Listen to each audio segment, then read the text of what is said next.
Il est bien loin le temps où une agence de RP puissante pouvait faire la réputation d'une entreprise.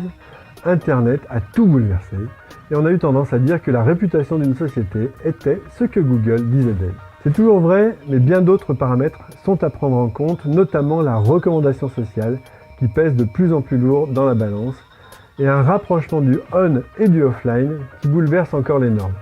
Reprenons le b.a.-ba. L'identité d'une entreprise est composée d'une multitude de facettes.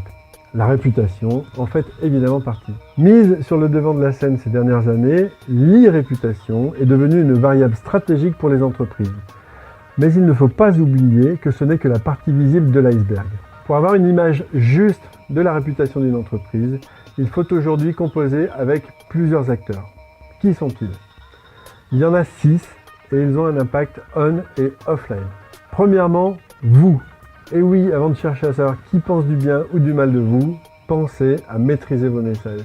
C'est bien souvent à cause d'un manque de cohérence entre les supports ou de bon sens des messages que l'entreprise peut tacher sa réputation.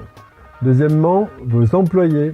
Chaque salarié a une vie online plus ou moins intense. Veillez à rappeler en interne la position de l'entreprise sur la prise de parole dans les médias sociaux. Troisièmement, les internautes. Très prolixes, ils créent et partagent du contenu sur votre marque. Identifiez les plus influents et essayez d'entretenir de bonnes relations avec eux. Ils deviendront vos meilleurs alliés. Ils sont souvent en attente de feedback et attendent des réponses de la marque. N'hésitez plus à prendre la parole en ligne. Quatrièmement, la concurrence. Évidemment, surveillez vos concurrents et leur prise de parole officielle. Mais surveillez aussi leurs employés qui, parfois sans scrupules, peuvent critiquer ou enflammer certains débats sur Internet.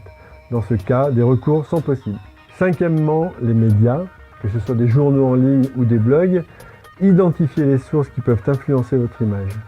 Les journalistes sont des amoureux de Twitter, n'hésitez pas à les suivre et pourquoi pas interagir avec eux. Sixièmement, les influenceurs, les stars du web, ces personnes entretiennent une relation privilégiée avec leur audience. Évitez de les solliciter avec des contenus commerciaux, ils attendent d'une entreprise une relation humaine et de la réactivité. Surveillez-les de près, ils peuvent rapidement faire pencher un débat. Ces 6 segments sont donc à travailler avec plus ou moins d'intensité en fonction de votre organisation et de votre secteur. Alors n'hésitez plus, même sans budget, avec de nombreux outils gratuits, vous pouvez déjà avoir une image plus ou moins précise de votre e-réputation. L'essentiel est de se lancer, d'expérimenter, d'avoir une démarche proactive, car c'est un domaine complexe.